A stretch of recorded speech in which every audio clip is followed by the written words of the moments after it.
Hey, what's up, family? So, this is a video about music licensing. It's probably the first of a series of videos, to be honest, because I have a lot of information to share. But I thought I would just kick it off somewhere. And I was getting ready to license a song, so I figured why not go ahead and do a video that's at least an introduction video to this whole subject. I get asked about music licensing pretty frequently, and I have a good amount of history with music licensing now because of licensing music for performance tracks. So I just thought I would share and start to give the information for what it's worth. There's a lot of different ways that you can license music, and today I'm going to talk about real quickly harryfox.com. Harry Fox is a licensing company where a lot of musicians and artists have their songs to be licensed digitally. This gives you the option to go and search for a song, and once you find it, you just go ahead through a normal checkout process like you would any other kind of products or services. And that's really convenient because licensing music, many people are terrified about the idea of licensing music because everybody thinks about getting sued for using music that's not or that is copywritten. But licensing music, or people are afraid that it might be a high price. But licensing music isn't a high price. In fact, just to cut to the chase and to kind of give you some frequently asked questions, so to speak, the statutory rate, the standard rate, is 9 cents per song per unit. We used to say 9 cents per song per CD, but now since CDs are pretty much almost obsolete, we just say 9 cents per song, and that's as long as the song that you cover is under 5 minutes. But anyway, this is just a raw video, so anything I don't cover, I apologize. This is really to get the conversation going, and so that you could just start dropping questions, and then I can formulate an even better approach. I probably eventually come out with a course on this kind of stuff, or at least some really organized, polished videos. For now, we're just here. So check out harryfox.com. Just do a Google search and go to harryfox.com and browse around so you can get an idea of what it's about. If you're a music publisher, you can get your music on this site. I'm not your music, but you can get the handling of your license on this site. I haven't done that yet, so I'm actually not sure of the process. But I use it mostly for finding licenses. So I wanted to actually go through that process. Let's see what else. If you are looking for a license to a song in order to do a remake or a cover of your own, then this is one of the places that you may search to see if the artist is with this company. If they aren't, then you have to go to BMI or ASCAP or CSAC to find where the writer of the song is, and to be able to find out where they keep their publishing, or who takes care of their publishing. Some people do it by email, where you just have to email them and tell them your request, and they'll actually send you a digital license. Other people have their works on Harry Fox. From about 2007 to about 2014, I was doing gospel music, so I would use Harry Fox, EMI, CMG licensing, and musicservices.org. Those were the three places that I found that held digital licenses for different artists. You never know who's on which one. You just have to go and hunt and search. So I was fortunate because one of the songs that I'm getting ready to license is actually on this site, and 100% of it is handled by Harry Fox, because you can also have it where if a song, like in this case, the song has two writers, and one person can be with Harry Fox, and maybe they have 50% of the song, or maybe they have 25% of the song, and you'll see that part represented, and you can do a checkout process and purchase the 25% there, and then you have to go from there to find out where the other 75% is. But many times I've licensed on this site where I found 100%, and I've been really happy about that, because my experience with music licensing so far is that sometimes it's really easy to get a license if you're dealing with an organized company or an organized individual, or if it's through, or if it's through a company like Harry Fox or one of the other digital companies I mentioned. And if not, it goes all the way to the other extreme of, and I'm not joking when I say this, like literally somebody answering the phone, like, who is this and why are you calling me? And when you say, hi, I'm Aaron of Fruition Music and I'm calling because I'm interested in a license, they don't even know what to say because they don't have it set up. And some people think that you're trying to take from them as opposed to do a cover in order to give them money from royalty. So it there's a span of the kind of experience that you can have.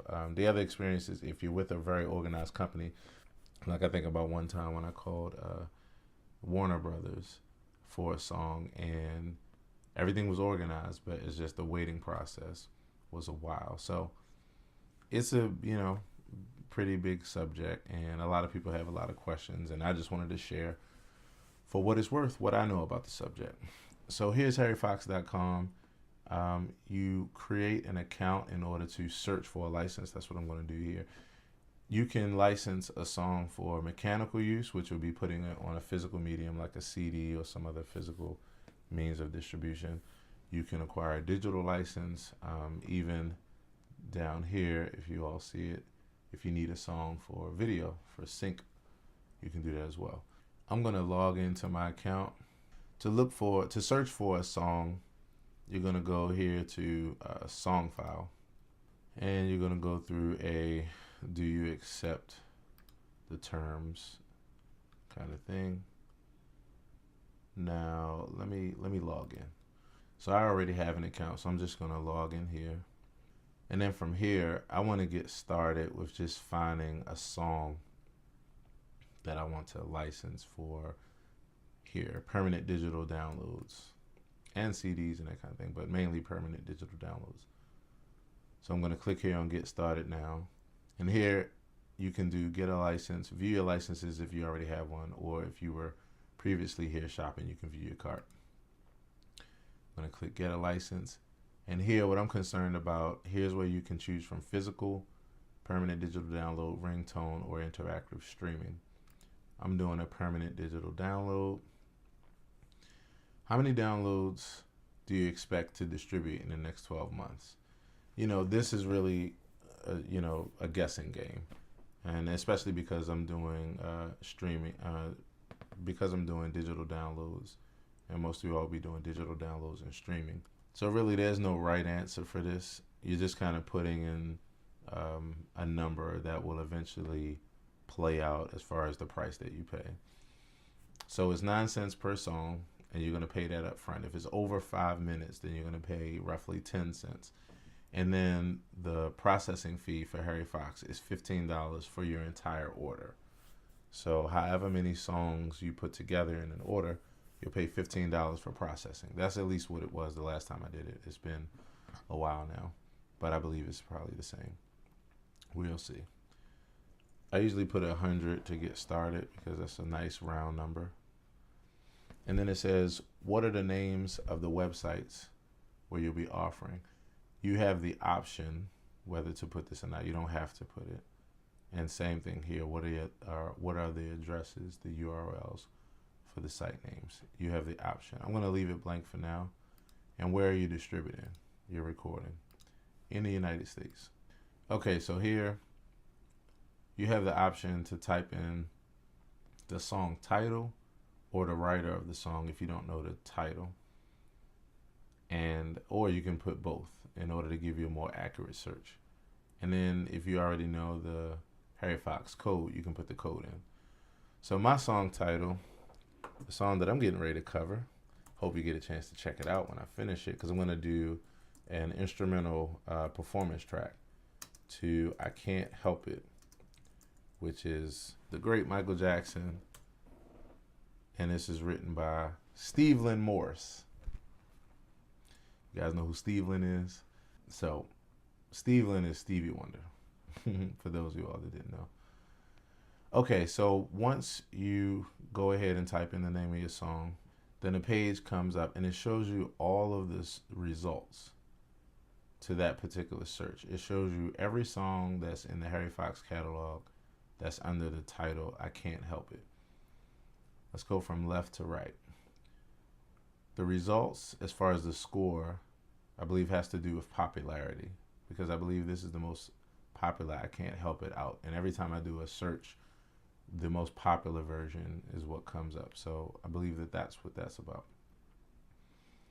It gives you the song title, and then here's the code for quick reference. If you don't know the title or if you don't know the writer, there's the code. Shows you the writer or writers. In this case, there's two writers, Steve Morris and Suze Green. And then how much of the song is licensable on Harry Fox. Again, it depends on the different writers and who they have taking care of their publishing. There's been times when it's been 50-50, where there'll be 50% here and then 50% with, say, EMI CMG, which is, or if it's three writers, it could be 30% here. It just really depends on how the writers split the music. You're always happy when you run across 100% because you don't have to go anywhere else. And then from here, literally all we have to do is just add to cart and then check out. So this is the song that I want. Let's look down the list for a second just to look at some of these other versions. So when you click on the title of the song, that's going to take you to a screen where it's going to show you more information. So here's the additional information. Here are the writers, the code, and how much is licensable through Harry Fox. Then they show you the actual publishers. So these are the names of the publishers that represent Stevie Wonder and Suze Green. And it shows you who is represented by Harry Fox for this song. So even if you come across a song where you have a writer whose share is not held by Harry Fox, it'll still show you on this page. It'll have an N here for no.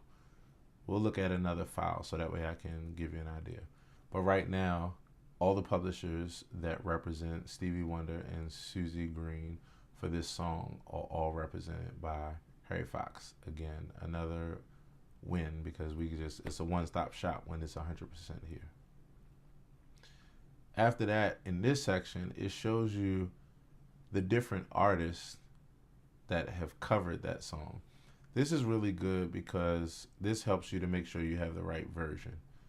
If I, for some reason, wasn't sure, I mean, of course, in this case, this is a very popular song. So, and actually, most people don't know that Stevie Wonder wrote this song. So maybe this video might also be like a fun fact for some people, because Michael Jackson is known for making the song popular. He's the one that sung on the song, but Stevie Wonder is actually the writer of the song.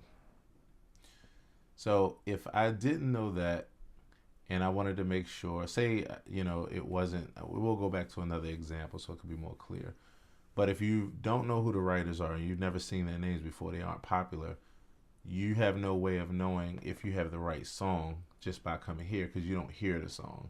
You just see the file and you see the writers. This section here gives you the ability to search for an artist and a particular album. So you get to go and find that particular song that these artists covered on these albums. And then when you listen to that song, that'll give you, of course, at that point, you'll know whether it's the right song or not just by listening to those arrangements. And you can see they log all the, or a good amount of the arrangements that, and these people have also, reported their files to Harry Fox.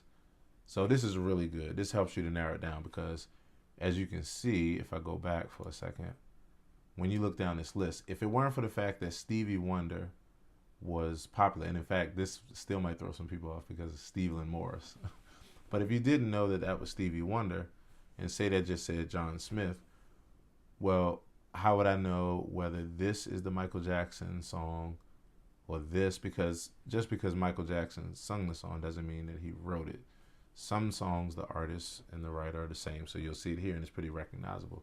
But many times it's not. I mean, by all means, it could have been this one. And you have no way of telling except for when you come in to the next page. And when you look here, you're able to see, oh, this was sung by Betty Carter on this album. And I can actually go probably to YouTube and listen to the album. And that'll give me, I'll be able to tell immediately if this is the I Can't Help It that I'm looking for or another song. So this is really helpful for that means. Now I'm going to go down here and find, okay, now I'm willing to bet that most of these songs, even though they're titled I Can't Help It, they probably are not the same arrangements. They probably are completely different songs just using the same title. So let's go down to this one, because in this column we see that this song I Can't Help It only has 83.77% that is licensable on Harry Fox. So meaning I can license 83.77% of this here, and then I gotta go find the other, what's that, 1623 or something like that. Now you probably say that's an interesting way that they divide the song up, because usually, singers, I mean not singers, writers will divide it up at pretty simple, numbers, 50-50, 75-25, 80-20, 60-40. But sometimes you'll get this, and they'll have their reasons. There's no rules. You can divide it up whatever way you like. So as you all can see, this version of I Can't Help It has a number of different writers. It has 1, 2, 3, 4, 5, 6, 7, 8, 9. It's about 10 writers on here. Probably a big studio session. So if I go here to more info, okay, this is good, because I didn't mean to, I forgot about this, but this is good. So basically, it says what can be licensed through Harry Fox. Oh no, let's go here. The HFA licensing percentage is not 100%. Why? What does that mean? And in this case, what it means is that Harry Fox does not represent 100% of the rights to the song. Harry Fox may not represent one of the publishers that has partial ownership, or HFA may not be authorized to license this format. So if HFA licenses part of the song, you can complete your licensing transaction through Songfile for the percentage basically that they hold, and then to obtain the remaining that's not represented, you'll still need to contact the publisher directly. This is when you would go from here to BMI, ASCAP, and CSAC to do a search and find out the information for where the rest of the publishing is. I like this because, okay, now this is a good page because this is frequently asked questions. I advise you to go and peruse this page here, even as you're learning, even if you're not ready to license. Just go here, click on this, and just read and learn. All right, so I'm going to click on the title of this song because I want to see if, okay, so here's an example. So this particular song, as we see, 83.77% is licensable through Harry Fox.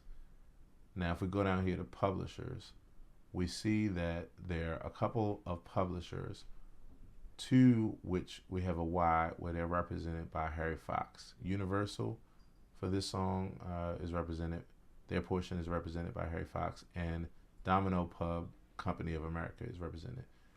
Here it says copyright control and it has N. This just means that they don't know where the rest is. They don't have the record isn't here. Sometimes it will be, and you'll see where it says BMI and it'll still have an N, but at least you'll know to go to BMI. So that's an example. Now the funny thing about this is I'm looking here, and the funny thing is I'm running into actually some of my favorite people, or at least people that I started out with as far as hip hop. Started out listening to artists. Dice Raw.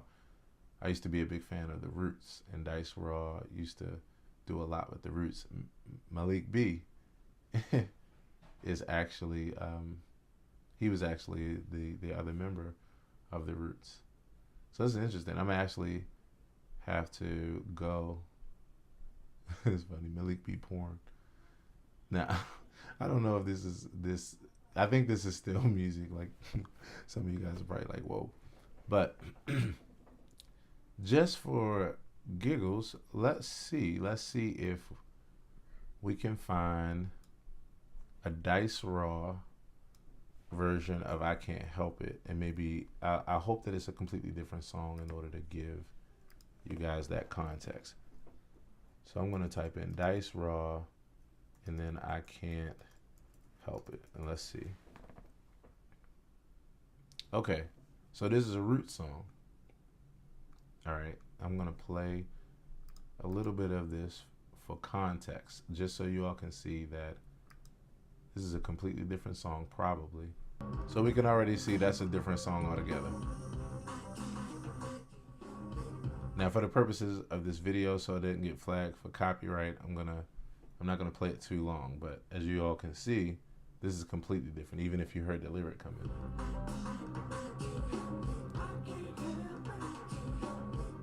So that's completely different than the Michael Jackson "I Can't Help It," and I doubt that it's a remix. It's just an original song.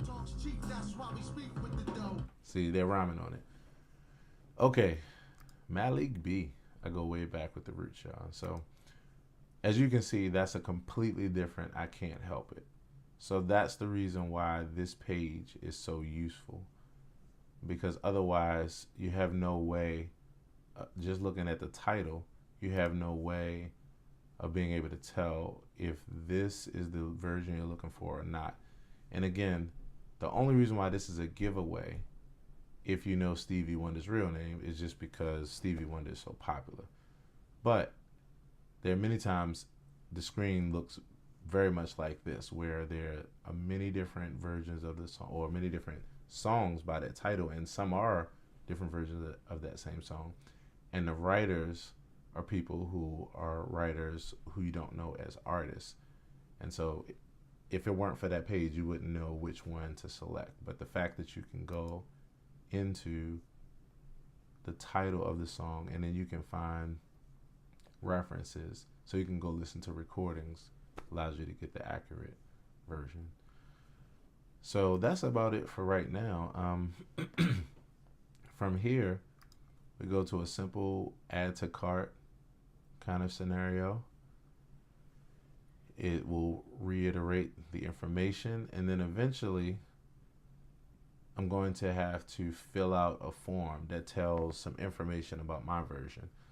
My version isn't finished yet, so I'm not going to be able to actually finish the form. But so here it is. Enter release information. So you fill in your release date, you know, when your actual project or your song will be released. A lot of these are just for records. Like, nobody's tracking you down to keep an eye on you getting ready for your release date. Like, it doesn't work that way. This is just for records, just to have some kind of record of when you released it, so you'll know, and as well as it'll be on record for any other purposes. But you see the song title and playtime, artist performing this new recording. This is where you would fill out your information. And the ISRC code, International Standard Recording Code, and that's optional. An ISRC code is basically like a UPC symbol, but it's a digital version of a UPC symbol. Just in case, to leave no stone unturned, that there is a UPC symbol. And so when we were just dealing with physical units like CDs and albums and tapes, even cassette tapes, that UPC symbol is how it would be tracked and how it would be kept track of. That's how you know how many units you sold across the world, by your UPC symbol. Nowadays, since most things are done online, is the UPC symbol. Another way of doing it is an ISRC code, which is essentially the same. It just goes by a different name, but it's a number that's tagged to your recording. So you fill out the playtime, the name of the artist, the ISRC code if you have one. You don't have to have one, it's optional. And then any kind of comments you want to notate about the version. the exact playtime of the particular song, as your artist will record the song in minutes and seconds. That's the playtime. You may include version comments for each song. This field is primarily used when you purchase licenses for multiple copies of the same song and need to differentiate between them. For example, rock version and jazz version. So if I wanted to make up two different versions of I Can't Help It, then I would notate that in the comments so that I would be able to differentiate between the versions. Then from here, once I fill this out, then the next page will be a standard checkout page with where you put in your credit card information or debit card, you put in your address and all the other information, and then you check out and then you print your license like shortly afterwards, and then you're ready to go. Some people wonder, do you have to license a song before you record and release it? The technical answer is yes. The practical answer is no, just get a license at some point. And I say at some point, meaning you could go ahead and release a song and still follow up on your license. The only thing that matters at the end of the day is just that you pay your royalties. As I stated earlier, statutory rate is 9 cents per song, per CD or per project, or just if it's a single, it's just 9 cents for a song that's under 5 minutes. If a song is over 6 minutes, then you can pretty much round it up to 10 cents and more. You do the calculation, it's 0.0175. I think that's about it. So you print your license and you're ready to go. So again, this is just an introduction. I just wanted to cover at least one aspect of licensing to get the conversation started. Drop a comment, if you have facts, drop some information. Stay tuned for the next video where we'll go deeper into licensing and talk about mechanical versus digital. We'll talk about sync licensing and get into some more things. So thanks so much for watching. I'll see you in the next video. Peace.